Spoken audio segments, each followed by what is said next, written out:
All right, I am going to introduce our next presenters.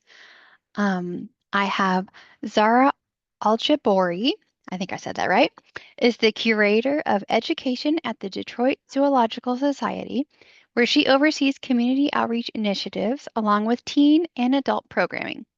Over her 10 years at the Detroit Zoo, Zara has developed inclusive, community centered learning experiences that connect people of all ages to wildlife and conservation.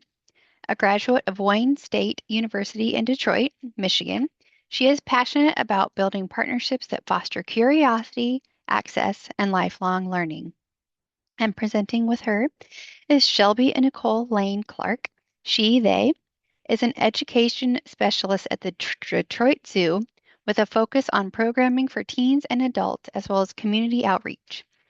Her background is in field research and applied ecology, with a bachelor's in wildlife ecology from the University of Michigan, Flint, and a master's in forest ecology and management from Michigan Technological University.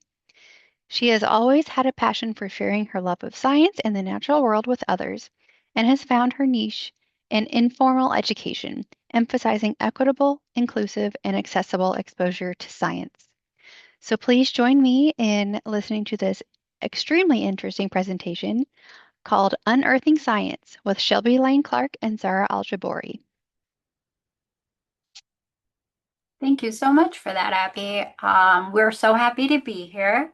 I'm going to start sharing screens, and I will apologize while I'm sharing screens that the entire time it's going to look like I'm looking off to the side and not directly at you. That's just the way my computers are set up. So I promise I'm fully engaged, just looking off to a weird angle. So again, my name is Zara Aljabori. I'm a curator of education at the Detroit Zoo, and with me I have Shelby, um, somebody who's not here today who helped with a lot of the curriculum and developed it, is Taylor Mock, our senior humane education specialist, who again helped with a lot of the stuff but couldn't make it today. So we wanted to make sure we acknowledged her contribution before we moved on. We did provide our emails. They'll probably be up again at the end of the slides. So if you need anything, feel free to reach out to any of us. We'd be happy to answer questions. Let's see. So we are very excited to be here today. We have an agenda for you. I'm going to go over the agenda and give you an opportunity to know what we're doing today. Hey, So Zara. over, yes. So sorry to interrupt. The screen is not sharing. Oh, goodness, thank you. How about now? I can see it. Perfect. Okay, thank you. All right, so I'm going to go back just so that you get a quick glance at our welcome slide, but then we'll go forward. Again, those emails will be at the end of the presentation, so don't worry about getting them now. So our agenda today, we are going to go through our introduction, our theme overview. We'll go over the activities that we have for you, some further resources that we'd like to share. We want to give you an opportunity to review those resources and share with us how you're feeling about them. And then finally, some time for questions. All right, so I see Kathy here from the Library of Michigan commented in our webinar chat, and I just wanted to share that we have proudly supported the Library of Michigan for about 4 summers now with the Collective Summer Library Program, and we've loved working with librarians. I always tell everybody across the department just how awesome librarians are. Um, and just what a great group you all are to work with. So we're very excited to expand from working with just the librarians across the state of Michigan to this national movement here. And we hope that you find value in what we have to offer.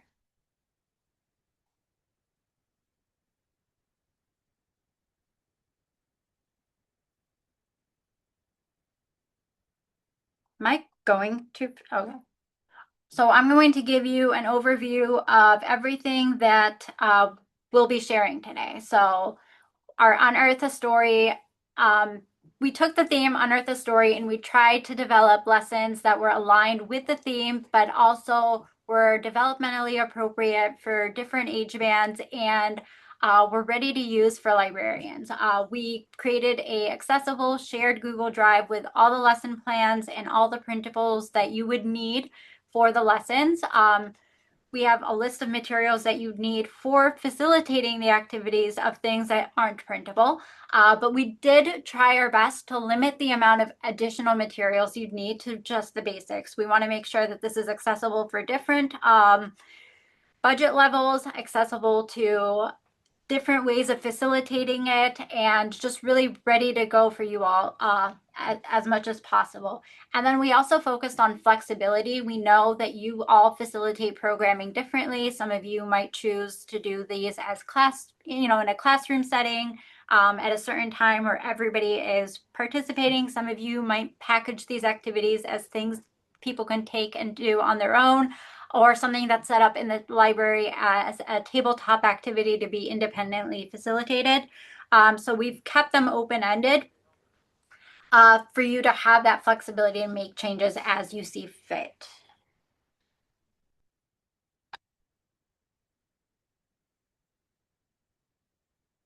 Shelby, is this one mine or yours? I think it's yours, right? It is mine. I'm going to take it away. So, hello, friends. Again, I am Shelby Lane Clark, and I'm one of the education specialists here at the Detroit Zoo, and we're really excited to be here with you today. I'm going to start off kind of my section with an overview of the theme, kind of what we ran with, kind of how we were inspired by this really awesome, exciting theme. Because who doesn't love dinosaurs and paleontology? Learners of all ages get excited about this topic. It's so interesting, and there's just so much to do with it. It's a wonderful gateway into science learning, building science literacy, communication, and STEAM skills.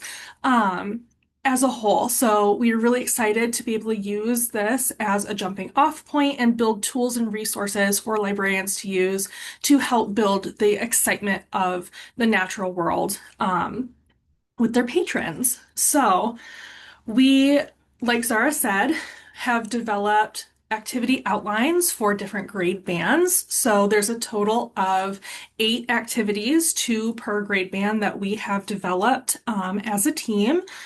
And so we're hoping to use this and build upon these lessons using the next generation science standards, which may not apply as much for summer learning. But if you are so inspired to use these during the school year with teachers, with different groups that come into your spaces, you can pass along this information that we have included both in this presentation and in each outline of what science standards each lesson outline will meet. So this might be a really great resource to use in the future with all sorts of different partners. Next I'm just going to slide. add one little thing. Yeah, 100%. We understand just how well some kids know dinosaurs. Some of them will be the experts, right? So we wanted to design activities that allow you to not be the experts and still feel confident facilitating, because we know that this is, I have nephews and they can definitely out-fact me when it comes to dinosaurs. So the lessons aren't going to be fact heavy. They're not things that you have to prep for a ton in advance to feel prepared to facilitate. They're really meant to be a guide, a co-facilitation experience with your learners so that you both are learning at the same pace or at your pace together. Yes, and each outline should have and does have all of the relevant information that you need to successfully facilitate each activity. So, like we said, there are 8 total activities that match with the Unearth a Story theme, which on the next slide, we are going to dive into a little outline. So, next slide, please. Amazing. So, Like I said before, two per grade band. We kind of have them color coded in the slides, which was Taylor's awesome idea. So anytime you see the blue K through 2, that's a K through 2 activity. And then we have orange, green, purple, so that it's easy to kind of scroll through and visually grab onto what information you are interested in looking at. So we have Dino Sensory Dig and Dino Sort for K through 2. We have Dino Mosaic and Dino Tangrams. We really locked into the idea of using shapes and art in that grade band to learn about things like adaptations, and we'll dive into each activity a little bit more in depth. Individually. But 6 through 8, we have Dino Creator and Flight Inquiry, and then Fossil Fuels and Dino DNA for our high school friends. So if we move on to the next slide, we have an overview of the 4 grade band folders that we have in the shared drive that you will have access to. Each folder is a contained unit of the activities, all printables, and other resources for each grade band, as well as tabletop signs that you can print out and use at your activity stations, whether you're facilitating it with a group or you're having patrons come through and kind of bop around to each station as they see appropriate, or if you're having them as independent facilitated stations so that people can just come up, they can read the tabletop sign and know exactly what to do and what they're gaining from that activity. So we will dive into K through 2 first. Sarah, if we could go to the next slide. Give me one. There you go. No rush. Is it? Awesome. So this is the folder for the K through 2 activities. So as you can see, we have the outlines for Dino Sensory Dig and Dino Sort. And we also have the 2 tabletop signs for you to print out. For some activities, the printables are included inside the slide deck for the activity outline. And then for other activities, you'll see in some of the other folders that we have separate slide decks that'll be printables as well. So now we're going to dive into the K through 2 activities. Next slide. Perfect. Dino Sensory Dig. This one is so fun. This one has a little bit more of material requirement, but it is typically made up of things that are easily accessible, low cost. So this one, we encourage young learners in the K through 2 grade band to step into the role of paleontologist, which what kid doesn't want to do that? I want to do that as well.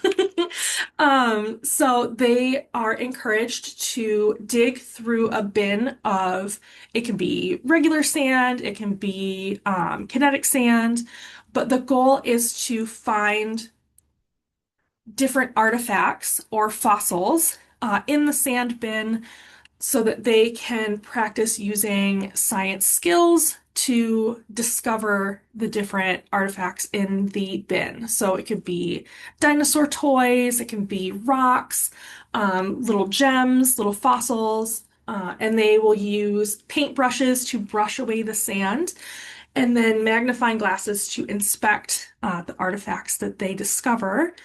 And then the goal ultimately is to communicate out their findings, which is building, oh, seashells I'm seeing in the chat would also be a super cute idea as well. You could really run with this and fill the bin with all sorts of trinkets and fossils and finds. That would be really fun for young learners. And so building not only discovery skills and exploratory skills and this excitement about scientific findings at a young age, but also building that foundation of science communication, sharing out the findings that they discover in their little excavation site. So next slide, please. And then this slide kind of dives into a little bit more of the goals of this activity. We have the next generation science standards for each activity listed as well in these slides.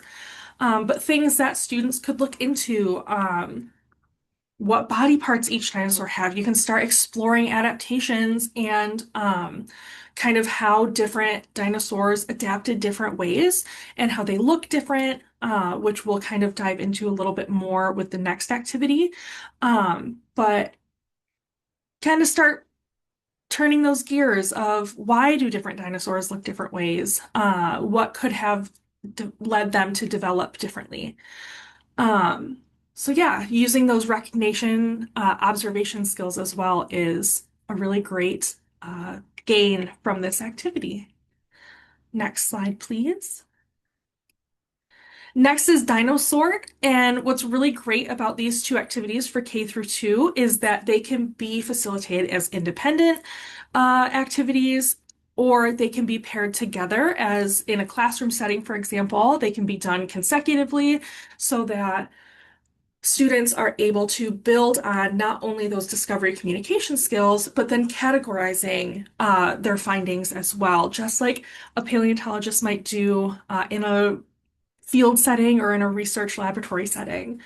Um, Pattern recognition is also another really big gain from an activity like this. They might be able to um, look at one dinosaur and say, oh, this one also seems to walk on four legs. So making sure that you're using these guiding questions during these activities to kind of encourage exploration, encourage further thinking, so that it just builds on those science skills. Next slide, please. And then again, we have a little bit more of a deep dive into the different goals of this activity. So really leaning into those external features, how they look the same, how they look differently.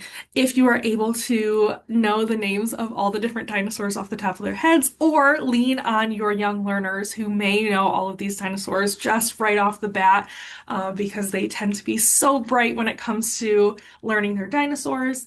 You can discuss what's similar, what's different, and start categorizing them. And this can use a sheet of paper where you can draw out different sections, where you can write different categories like color, size, diet, or name, if it's carnivores or herbivores.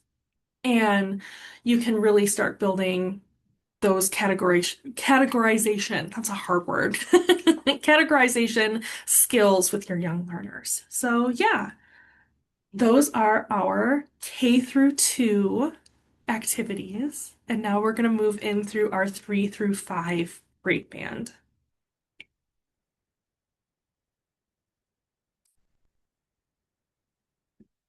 All right, so this is what the drive looks like for our 3 through 5 grade band. So again, we have our outlines for dino mosaic and dino tangrams, which we'll dive into a little bit. And then we have our printables. So for dino mosaics, we have printable pictures of dinosaurs that students can use to trace so that they can start making their mosaics. And for the tangrams, we have some pre-made tangram patterns that you can use, or students are able to develop their own, which we'll touch on a little bit in a second. And then again, at the very end, we have the tabletop signs for you to print out. So next slide, please.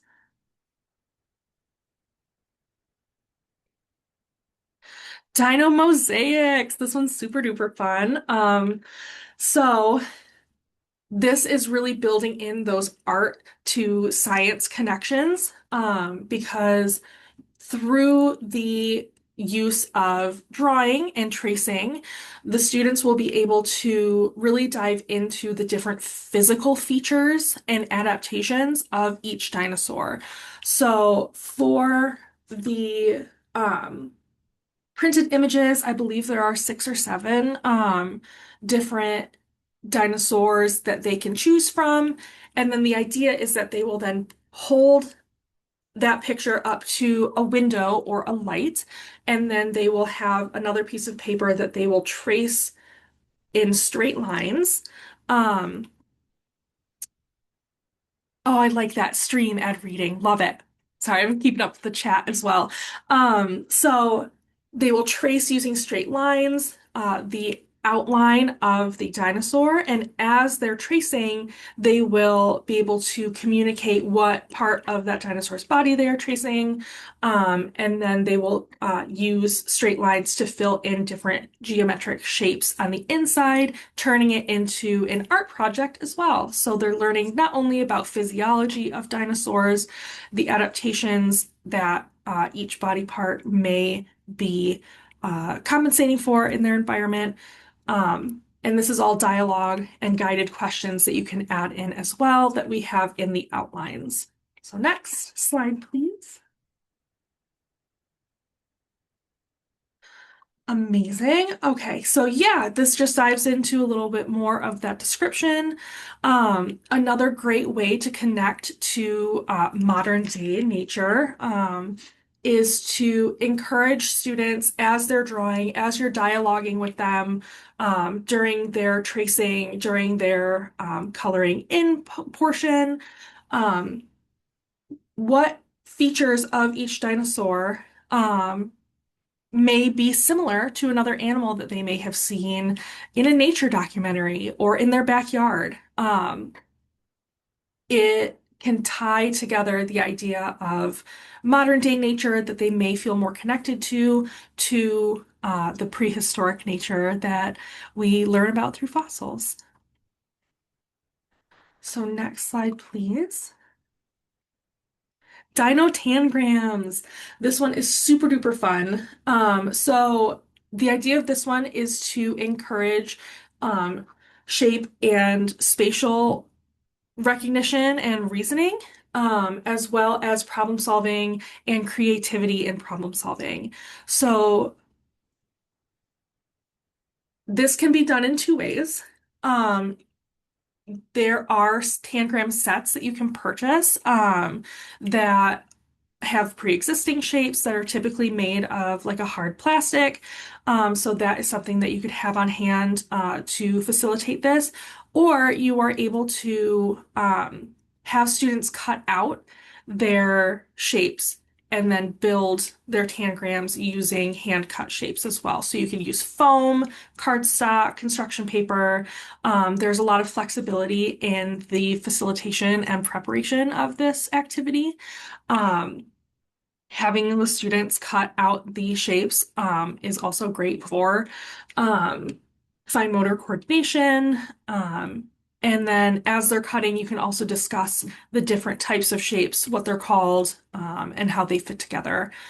So the idea is very similar to Dino Mosaic, but reflecting on the different structures and adaptations um, of different prehistoric animals to their environment in a kind of like artistic and fun way. So next slide, please.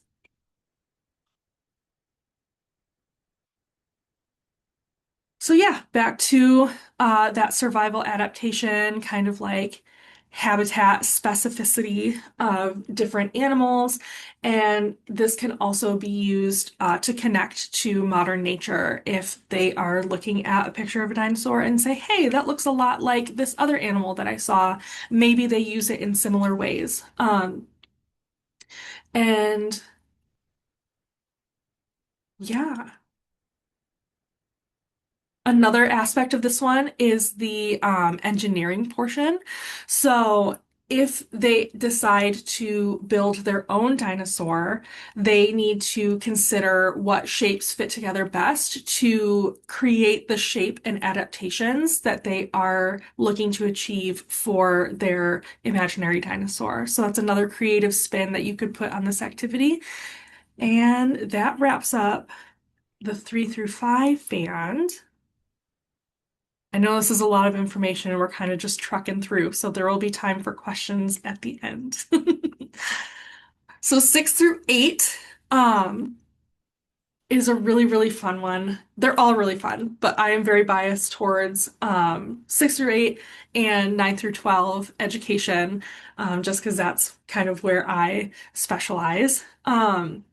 So this one's really, really great. We have two activities. We have Dino Creator, which for anyone who was at the Michigan webinar last year, we are building off of Creature Creator and bringing in prehistoric habitats, prehistoric adaptations, and giving it a fresh new spin by bringing in the old. So we have Dino Creator. There are example cards for this one and dino habitat cards that they will use as a resource for creating their own unique dinosaur with adaptations to selected habitat. And then flight inquiry, where they will be connecting prehistoric animals like dinosaurs and pterosaurs, um, and relating them to modern day birds, who are the modern relatives of dinosaurs and pterosaurs, and learning how flight is achievable and how different shapes of wings, and different variables in flight can affect the efficiency of flight, the capability of flight, um, and how different animals are able to fly. So let's jump into Dino Creator. So this one is so fun. There are 6 different habitat cards. Each one is a different prehistoric habitat. There's the prehistoric plains, prehistoric jungles, riparian forests, which are riverland forests. And the Each card has a front with a picture of the habitat, and then on the back there's a description of the habitat and maybe some features of it that students or learners might need to keep in mind for how their created dinosaur will adapt to that space. There are also 6 different examples, one for each habitat. If students or learners are stuck, and might need some inspiration, each one has a real dinosaur that was found in each of the habitats, and different adaptations that they developed to help them thrive in those spaces. So the goal is bringing in that art aspect again to take inspiration from a habitat and then design a unique dinosaur with inspiration from real dinosaurs or completely imaginary, that would thrive in that habitat as well. And they can get as creative as they would like. So that one is really, really fun. And then on the next slide, we'll dive in a little bit more to the details. So a really great aspect of this is bringing in those hypotheses, right? Really getting those gears turning, those creative juices flowing. What challenges might a dinosaur face in their habitat, that leads them to develop a certain adaptation? And then just being really creative with the design that they come up with. Next, we are going to dive into flight inquiry, which is another super duper fun, creative, art inspired project for them, but also bringing in that engineering and kind of testing phase. Um, the goal is to create a glider. So we have 4 different wing types that are inspired by real birds of today, that may reflect the pterosaurs and other flying animals in prehistoric times. Um, and then the students will choose one of the 4 um, wing type templates, and they will cut it out, flip it over, decorate it how they want to, and then they can name it if they want to name it after an existing pterosaur or dinosaur, or they can come up with their own name. And then they will build their glider using paper straws, an eraser tip, like a pencil top eraser tip, and then tape. So they will tape the wing template to the straw, add the eraser tip onto the end as kind of like a balanced weight. And then the idea is to test their glider, see how it flies. And the goal is to try different um, wing types. So they are able to try any of the four wing types.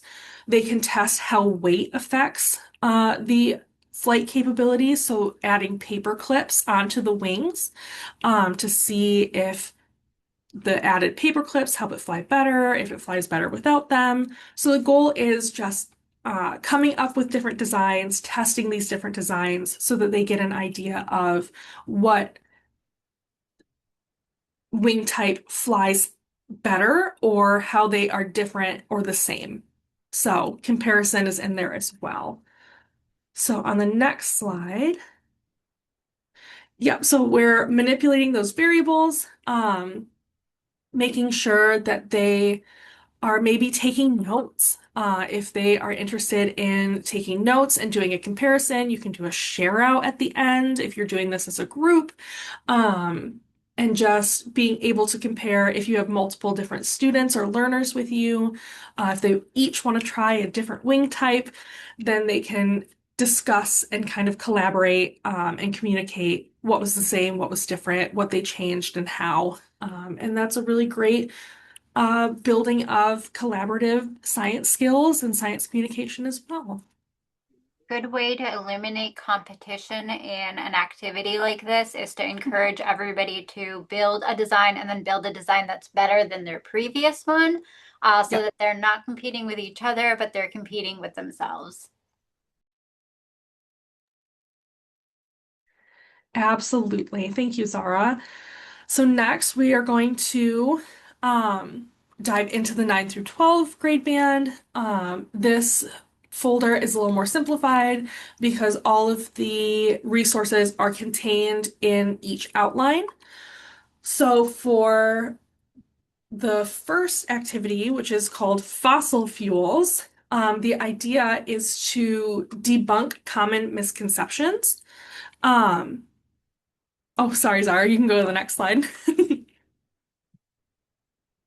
Thank you.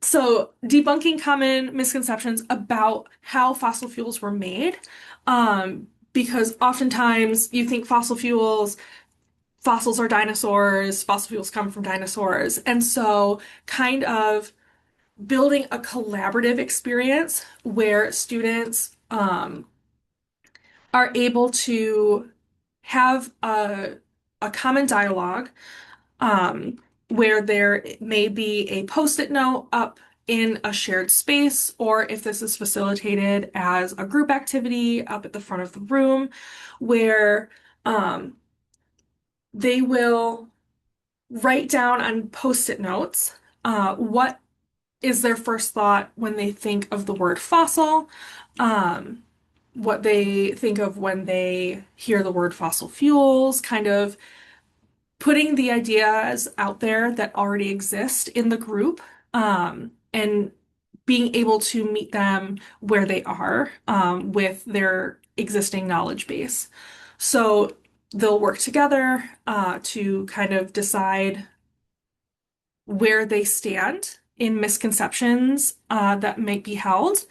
And then they are able to build a narrative using story strips that can be pre-cut out by the facilitator, and then working collaboratively, dialoguing together. They will try to put in order where fossil fuel or like the process of how fossil fuels are actually made. So the idea is they will collaboratively work together to debunk this common misconception. And then they will use that knowledge that they have gained to write their own short story that is geared toward a younger audience, so that they can practice communicating this topic, or just topics in general, to a more diverse audience. Uh, yeah.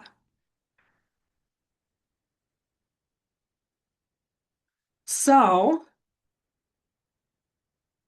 This builds on science communication skills, and adapting a science topic to meet a different audience that you might be used to speaking to and communicating with, and also debunking that commonly held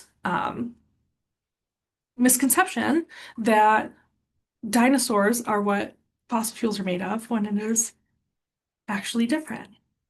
And I won't spoil the mystery. So next, we are diving into dino DNA, which, if anyone is also a Jurassic Park nerd, dino DNA. But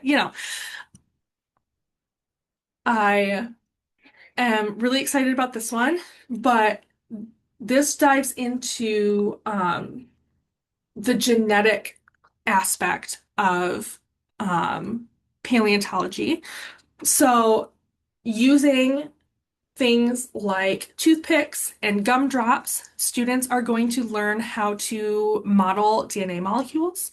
They will learn about nucleotide sequences and how those are used to build and express different traits through genes.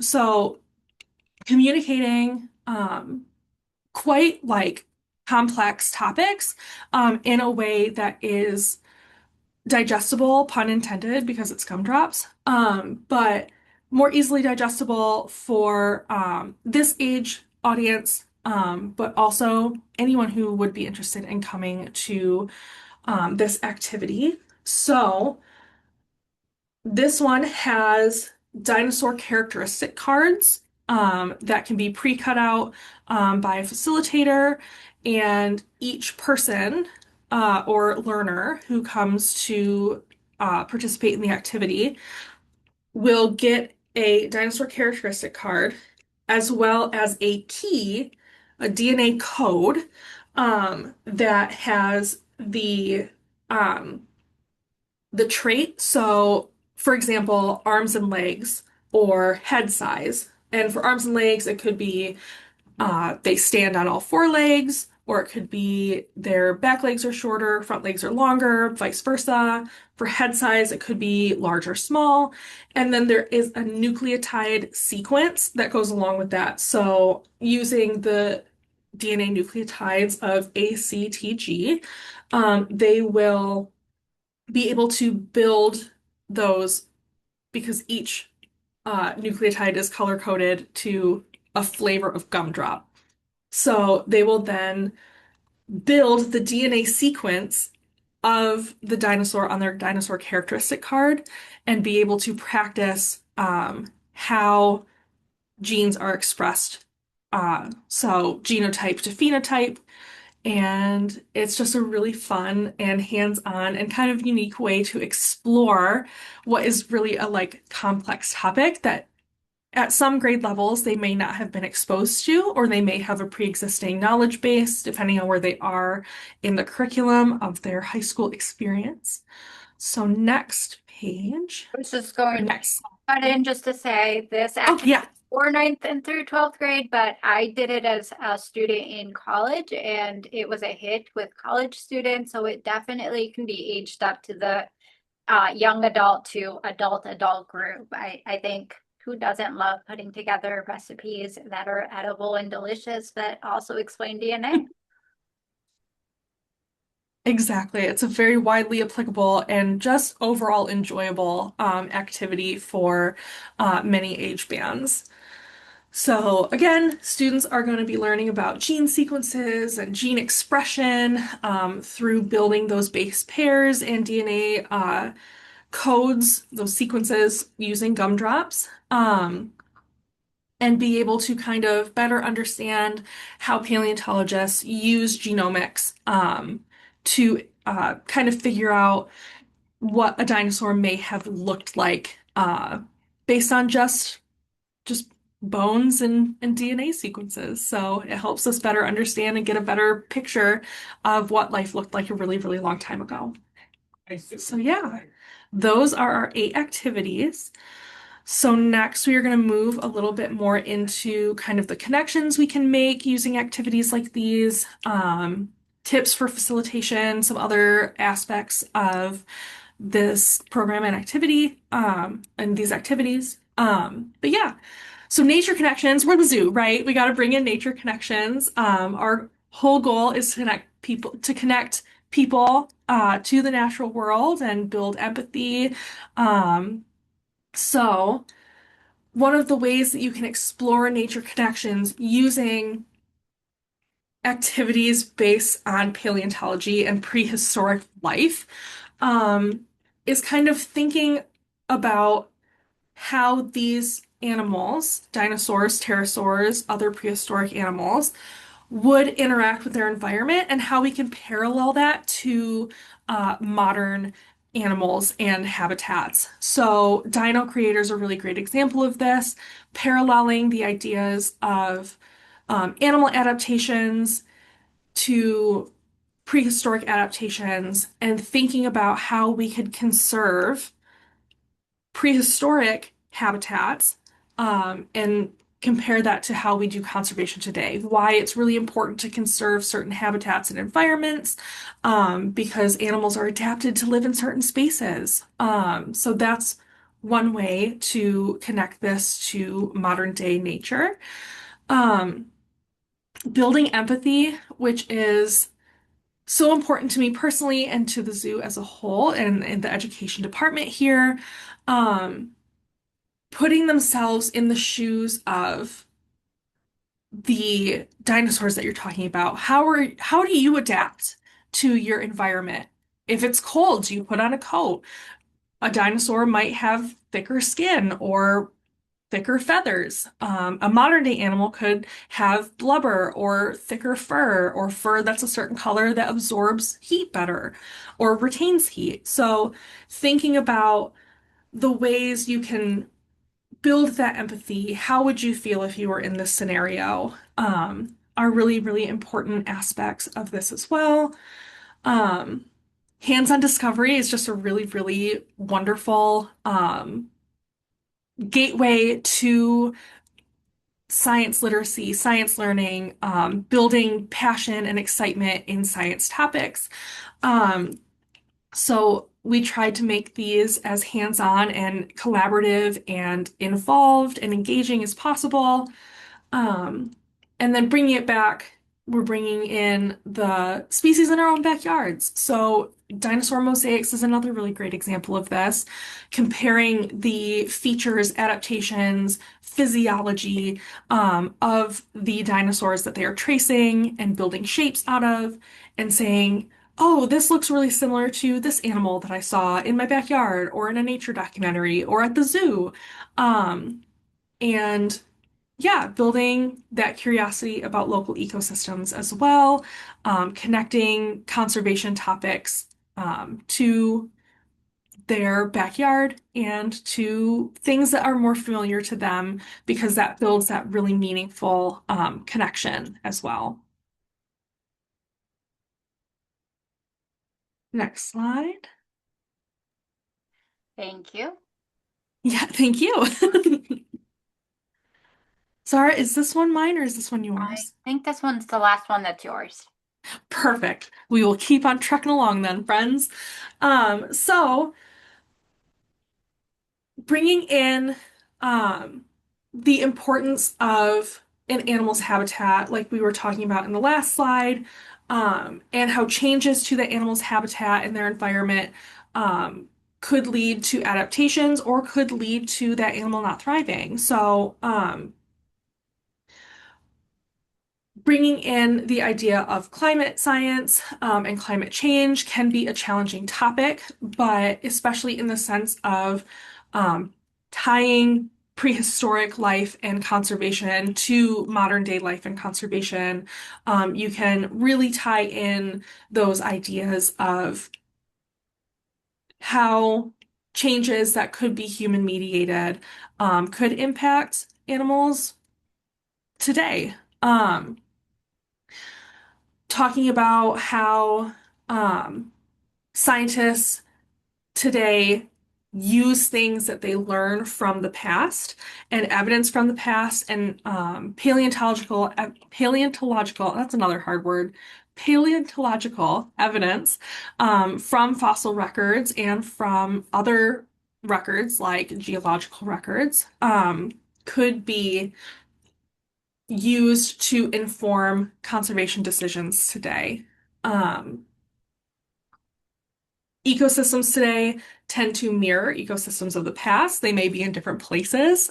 Where it used to be hot, it might now be cold, and vice versa. But looking at how animals adapted to those changes over time in the past could inform how they may do so now and how we can best act as stewards of our environment and the animals and other organisms we share this world with, how we can best serve them and conserve their habitats and their species as well. Bringing in the idea of local action. So making sure that touching on topics that could impact the animals and other organisms in the habitats in their backyards and what they can do to help on an individual basis or on a community basis. What can they get involved in? Having those resources on hand of different pathways they could take to get involved and make a difference in their neighborhood. And again, encouraging that stewardship to help support a sustainable future for us, for our planet, and for our more than human relatives with which we share it. So yeah, tying in all of those topics, very, very beneficial as well. Just another way to make it more robust and serve your patrons. And now I will hand it back to Zara. Shelby, you did great. So we have some tips for facilitation that we want to share with you. Again, these are great facilitation tips for the activities we provide, but I do think that they work across all scientific exploration programming. And I think you'll find that they're tips that you've probably already used when you're leading things like story read alouds, because a lot of the skills to make a story engaging are the same skills that you need to make a activity engaging. So you'll want to model and give wait time after asking a question, being okay with that awkward silence, because eventually somebody will speak up and fill that silence. And you can get a conversation started, even though at the very beginning it might seem like it's not happening yet. Another important thing is to just acknowledge all responses. You don't necessarily have to agree with every response. You don't have to, you can correct responses that are wrong in a gentle way, but you do want to encourage everyone who is participating in the activity that their contribution is valuable. Use follow-up prompts to continue conversations, asking why questions, asking how questions, asking what makes you say that, or what else can you see that supports that decision, are all ways to continue that conversation and continue that exploration and make it go a level deeper.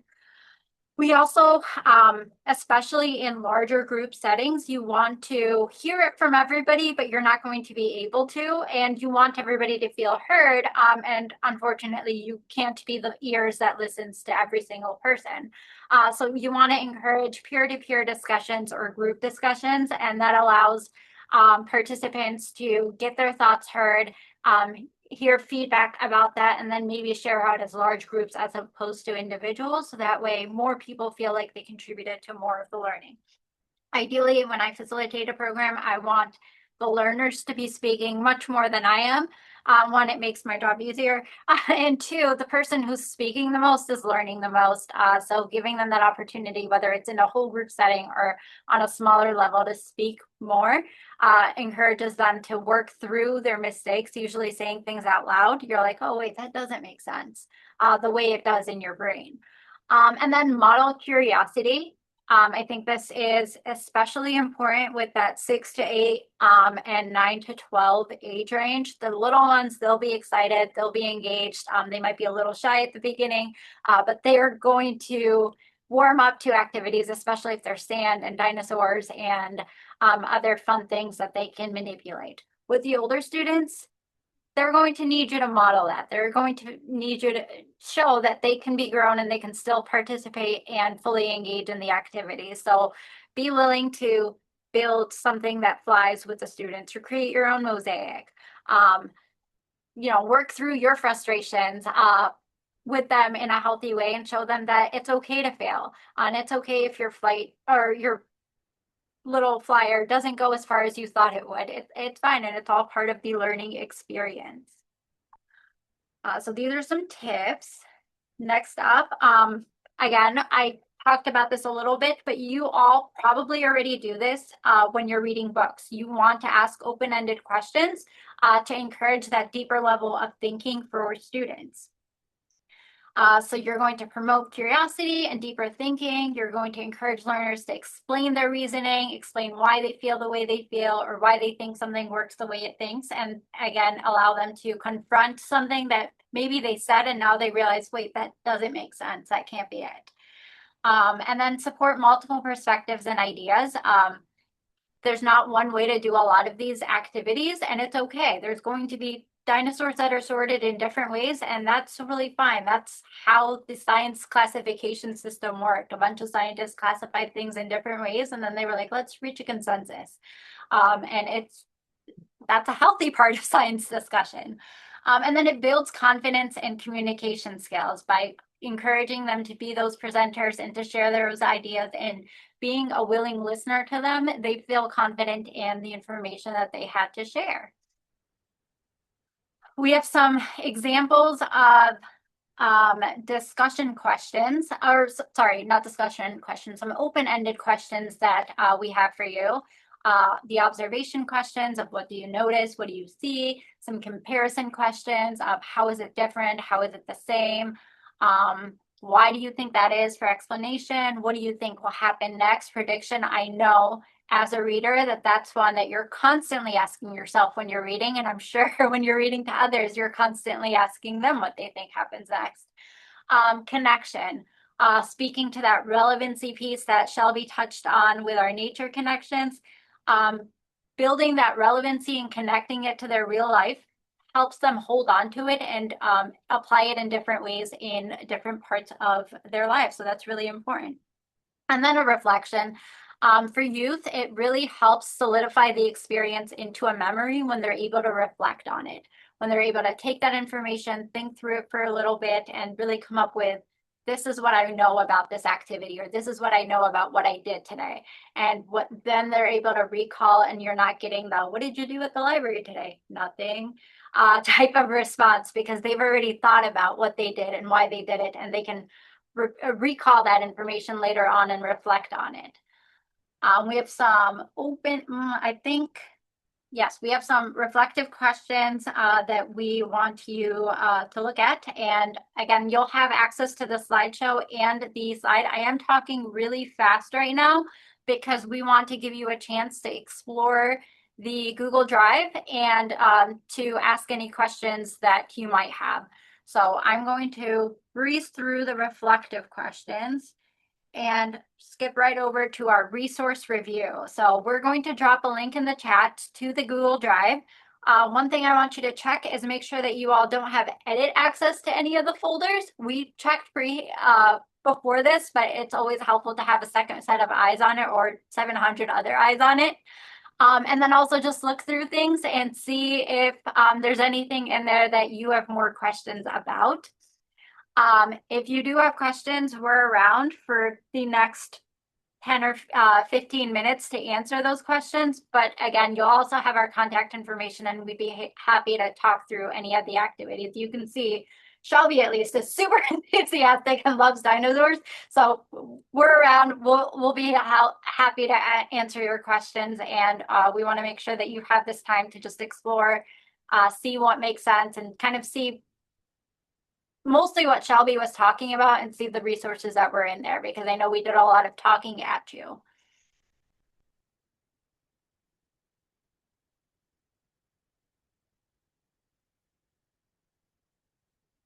So I went ahead and dropped the link to the drive in the folder, or in the comments section.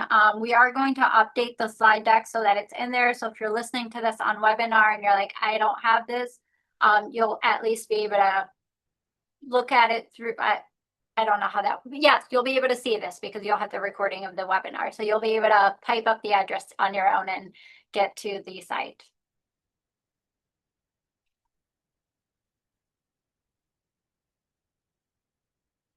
I'm gonna go ahead and stop sharing.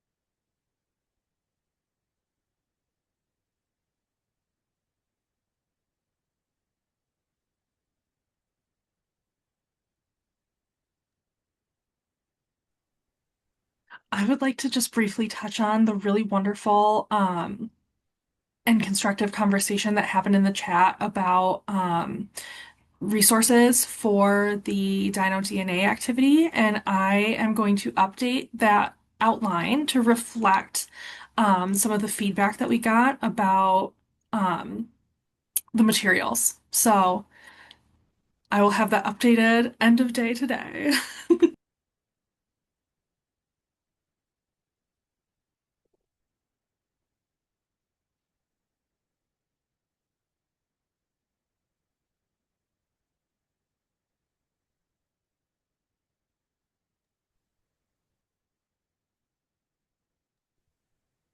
It looks like I have a couple of questions in the Q&A if you guys are up for it. The first question is from Dana, and it is Dino Creator an educational card game? Is it also in a digital app or game form, or is this something that you and the Detroit Zoo came up with, Shelby? It's just brilliant.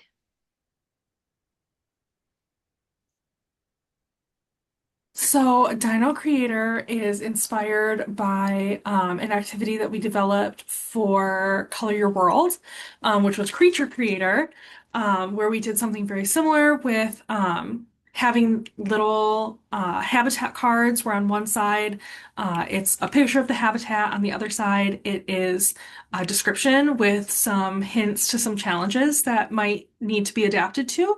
Um, it can definitely be used as a card game.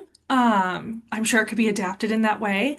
But the idea currently is that for Creature Creator and Dino Creator, um, the students are either given a card or they choose a card depending on facilitator choice. And then the students or learners are encouraged to um, design and come up with a dinosaur that is adapted to that environment. So that could be a color adaptation, a pattern adaptation, which is kind of what we focused on for Color Your World. But it could really be any sort of adaptation um, for the Dino Creator. So it can definitely be adapted to be a card game, but all of the slides and cards are in the drive and are accessible to librarians today. I hope that answers the question. And we have one more question coming from Michaela. They wanted to ask both of you, what are your favorite dinosaur or pterosaur? Shelby, you look like you're ready with your answer. I am a huge fan of Therizinosaurus. So I actually have like this little statue of one at my desk at home. I love the name just in general. It sounds like there is no Saurus, so it just doesn't exist. So that made me laugh. But it's also this incredible, theorized to be an herbivore based on its teeth, and what they have discovered about it. But it has these amazing like claws, that they hypothesize were used for like harvesting vegetation. So it's like got these big scythe hands that are super crazy. But it was used for probably just like being a little farmer guy, which is so cute. I do not have anywhere near as interesting of an answer. My favorite dinosaur is a pterodactyl because it looks a lot like a modern day bird, and I think that's really cool because it allows for the connection. So love your answer, but favorites is a hard answer for me. I do not like choosing favorite anything, but I will go with the pterodactyl there. I did reshare the slide with our contact information if any of you need it.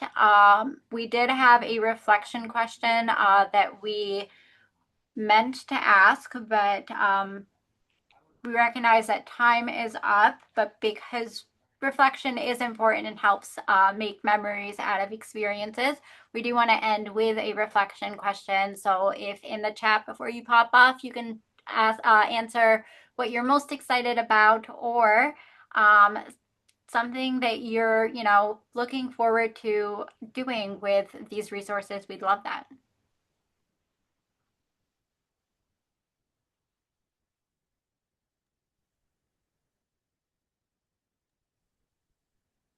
Thank you guys so much. That was such a fun presentation. I feel like we all got some really good ideas, and clearly from the chat blowing up, we're excited about doing some stuff, and doing some of the things that you've provided, which is so helpful. It's always great when we can make some partnerships, and who knew? A zoo and a library can definitely make a partnership. We are at time.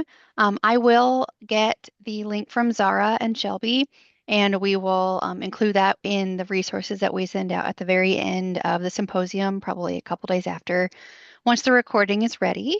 And then, of course, that will include the chat details as well. So we'll have all of that together for you packaged, and then you can go and run with that. I will see everybody back for our very last and very fun. Decorating presentation at 3:30 Eastern Standard.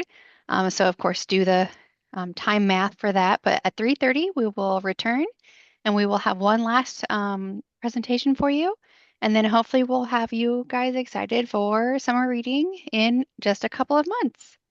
So I will see you guys later. Thank you.